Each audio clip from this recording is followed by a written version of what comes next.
Well, an interest in inequality and a sense of outrage in confronting it, of course, goes with a progressive political conviction. So, in that sense, I mean, there's been something which has preoccupied me. I mean, for most of my adult life. When there was a perspective of medium-term societal transformation, this interest in inequality was then largely focused on class and class relations, because social classes were seen as crucial forces of social change. Now, in this century, the prospects of radical social transformations, I mean, are more far-flung, so to speak. So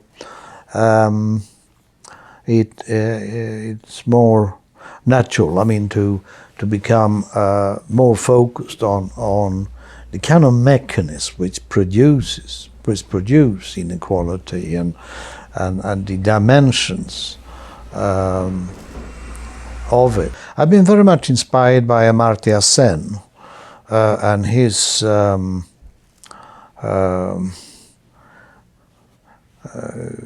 quite illuminating and provocative question a couple of decades ago: equality for what? And equality or what? And inequality of what?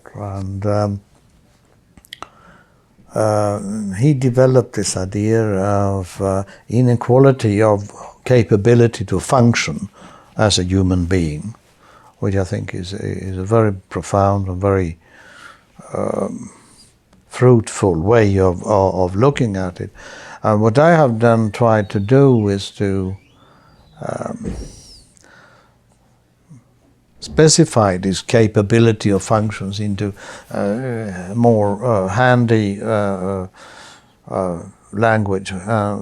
More handy, I mean, both for purposes of empirical analysis, empirical comparison, and also for policy discourse and so on. So I've been looking at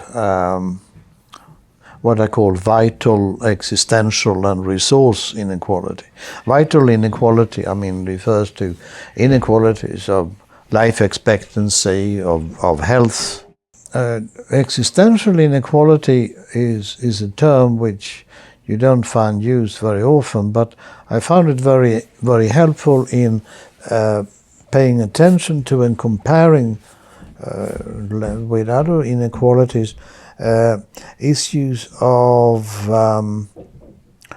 inequalities or denials of respect and recognition. So, I mean, these are issues which are discussed under rubrics of racism, sexism, patriarchy, etc. And thirdly, I mean, we have the much more commonly discussed issue of resources, of income primarily, but there are also other resources of wealth and of education.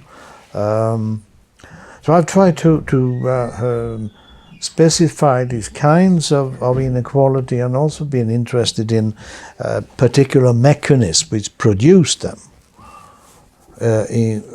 And finally, the obverse of that, the kind of mechanism which can equalize inequalities or reduce them. So this is something which has preoccupied me, I mean, quite a lot in recent years, and I'm currently also working on that. So that's something I'm going to write more about in the very near future.